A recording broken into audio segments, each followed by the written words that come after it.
तो मेरे बहुत ही प्रिय और बेहद सम्मानित साथियों, हृदय की असीम गहराइयों से अभिनंदन, बहुत बहुत हार्दिक स्वागत। साथियों, यदि आपने भी अपने हाथ की उंगलियों में किसी भी प्रकार का कोई भी रत्न धारण किया हुआ है तो ये पूरी की पूरी श्रृंखला आपके लिए है। खास तौर पर अपने लग्न से संबंधित एपिसोड जरूर देखें। और जब भी आप अपने लग्न से, अपनी कुंडली से संबंधित एपिसोड देख रहे हैं तो अपनी कुंडली अपने समक्ष खोल करके रखिए और जो परिस्थितियां यहां पर बतलाई जा रही है और जिस रत्न के बारे में चर्चा की जा रही है उससे संबंधित अपनी वैज्ञानिकता पर, कसौटी पर, सटीकता पर कसने के बाद ही आपको वो रत्न धारण करना चाहिए। और यदि यहां पर उल्लेख किया जा रहा है, कारण सहित उल्लेख किया जा रहा है कि क्यों पहनना है, क्यों नहीं, भुगत आप स्वयं रहे हैं। रत्न से आप सौभाग्य को भी आमंत्रित कर सकते हैं, रत्न से आप दुर्भाग्य को भी आमंत्रित कर सकते हैं। निर्णय आपको स्वयं लेना है। यदि अभी तक आपने अपने लग्न से संबंधित एपिसोड नहीं देखा है, अपने रत्न से संबंधित एपिसोड नहीं देखा है, तो यहां आई बटन में हमने आपको उसका लिंक प्रोवाइड करा दिया, जाकर के जरूर देखना, समझना, जानना आपको चाहिए। साथियों, कई बार जीवन में इस प्रकार की समस्याएं आ जाती है जिसका हमें कारण खोजने पर भी नहीं मिलता और इसका सीधा संबंध होता है तंत्र बाधा से। जैसे घर में हमेशा किसी न किसी का बीमार रहना, घर में बरकत का ना होना, चाहे कितनी ही आय हो लेकिन खर्च के लिए पैसा कम ही पड़ जाता है, अकारण ही अपने लोगों से शत्रुता हो जाती है।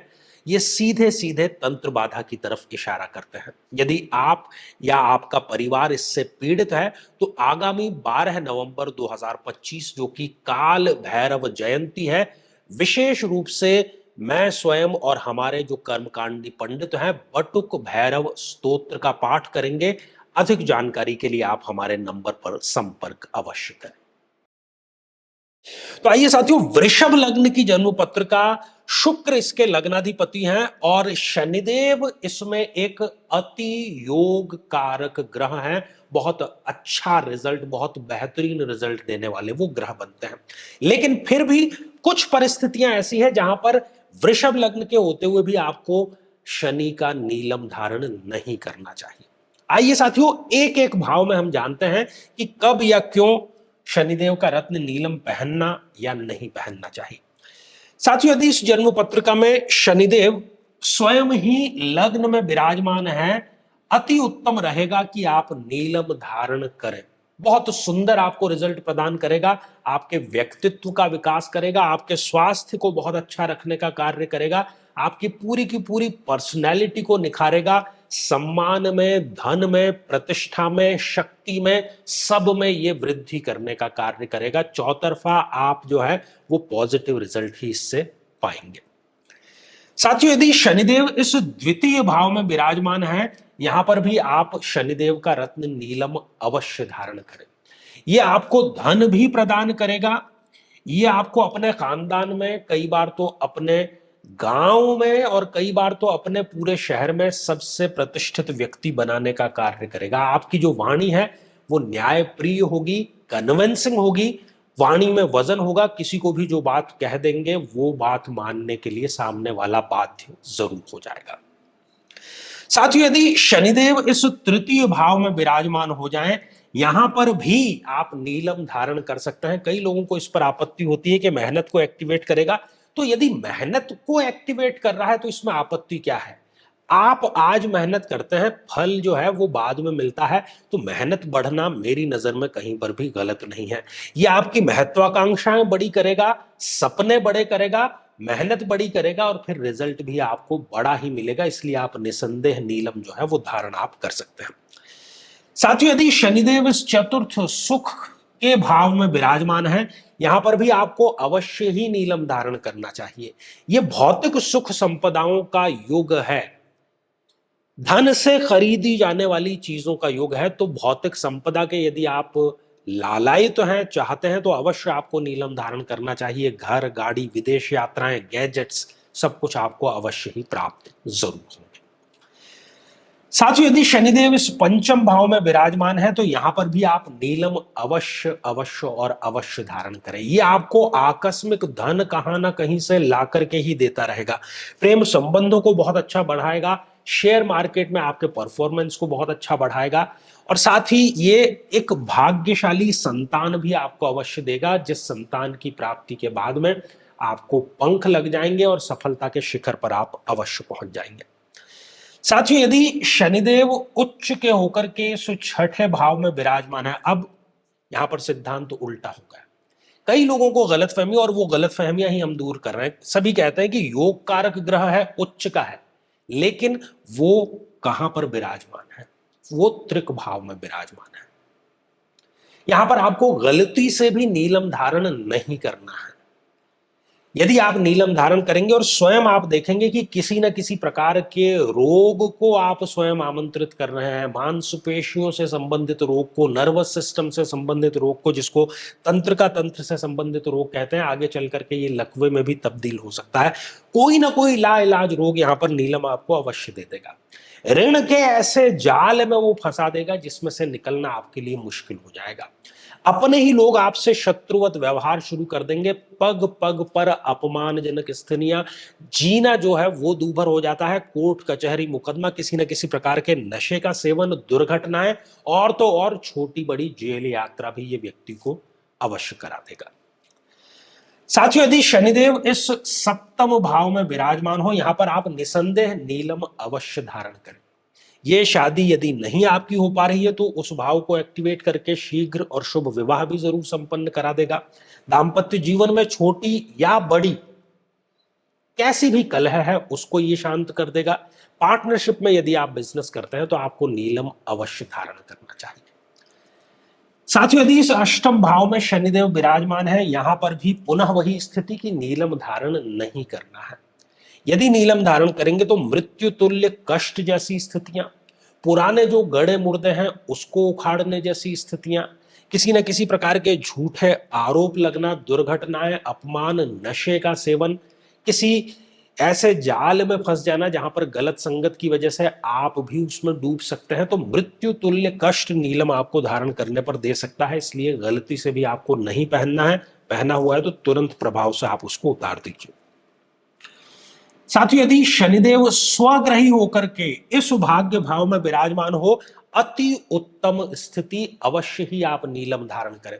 सौभाग्य के, भाग्य के रास्ते ये आपके लिए खोलेगा। कई अवसर आपके लिए खोल देगा जिसमें से आप स्वयं चयन कर पाएंगे कि मुझे इस रास्ते पर चलना है या इस रास्ते पर चलना है। व्यक्ति को ये धार्मिक बना देगा, स्पिरिचुअल बना देगा, और ये छोटी बड़ी विदेश यात्राओं की झड़ी सी लगा देगा। जिस किसी मीटिंग में आप जाएंगे वो मीटिंग आप अपने फेवर में लेकर के जरूर आएगी, जरूर आपको पहनना चाहिए। साथियों, यदि शनिदेव इस दशम कर्म के भाव में विराजमान हो तो यहां पर भी आपको अवश्य ही नीलम धारण करना चाहिए। ये पैतृक संपत्ति भी आपको दिलवाएगा, पिता का व्यवसाय भी आपको दिलवाएगा, और पिता के व्यवसाय को कई गुना आगे भी आपको बढ़ा करके ये देगा। स्टूडेंट यदि आप हैं, किसी कॉम्पिटिटिव एग्जामिनेशन की तैयारी कर रहे हैं, तो उसमें आपकी सफलता ये अवश्य ही सुनिश्चित कर देगा। जीवन में ये अनुशासन लेकर के आएगा, और अनुशासन सफलता की कुंजी है, आप जानते ही हैं। कोई ब्यूरोक्रेट है आप या पॉलिटिशियन है तो किसी बड़े पद को भी आपको ये अवश्य ही दिला देगा। कहीं ना कहीं ये एक सेलिब्रिटी बनाने का काम भी आपको अवश्य कर देगा। साथियों, यदि शनिदेव इस एकादश भाव में विराजमान है, यहां पर भी नीलम आपको अवश्य धारण करना चाहिए। ये आपके इनकम को बढ़ाएगा, आपके प्रॉफिट को ये कई गुना करेगा, आपके स्किल को ये बढ़ाएगा, आपकी विशेषताओं को बढ़ाएगा। आपका जो दायरा है मित्रों का उसको ये बढ़ाएगा, और वो अच्छे मित्र होंगे। आपकी इच्छाओं की पूर्ति का ये कार्य करेगा यहां पर नीलम। साथ ही शनिदेव नीच राशि को होकर के इस द्वादश भाव में विराजमान हो जाए तो यहां पर गलती से भी आपको नीलम धारण नहीं करना है।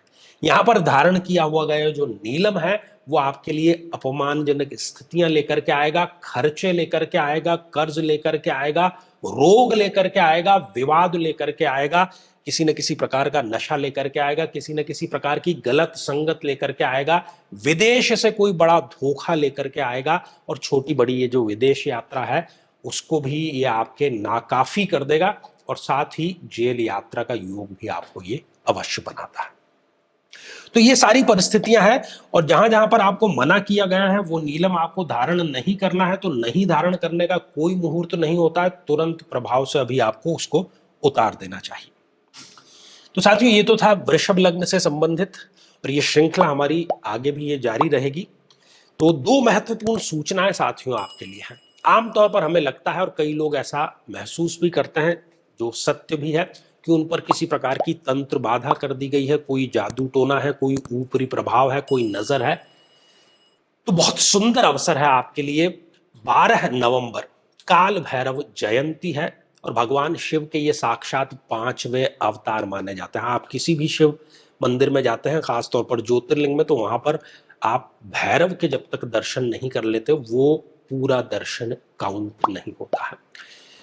तो 12 नवंबर 2025 को किसी भी प्रकार की इस नकारात्मक ऊर्जा तंत्र प्रभाव को रोकने के लिए हम हमारे संस्थान में विशेष रूप से बटुक भैरव स्तोत्र का पाठ करने जा रहे हैं। आप या आपके परिवार का कोई सदस्य या संपूर्ण परिवार की सुरक्षा के लिए आप कराना चाहते हैं, तो जरूर आप इसके लिए व्हाट्सएप पर संपर्क करिए। दूसरा, यदि आप चाहते हैं कि आपकी कुंडली का संपूर्ण विश्लेषण हो, समस्या का समाधान हो, तो आगामी समय में मैं स्वयं इन शहरों में उपस्थित रहूंगा। आप समय लेकर के मिल सकते हैं, या फिर टेलीफोनिक या वीडियो कॉल के माध्यम से भी जुड़ सकते हैं।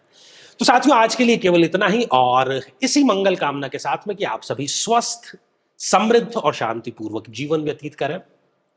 नमस्कार साथियों, कई वर्षों के जन्म पत्र का अध्ययन और लाखों कुंडलियों के अध्ययन के बाद हम ये कह सकते हैं कि यदि किसी की जन्म पत्रिका में गुरु पीड़ित है, तो उसको इस ग्रह की महादशा में इन 9 लक्षणों का, इन 9 कष्टों का, पीड़ाओं का अवश्य सामना करना पड़ता है।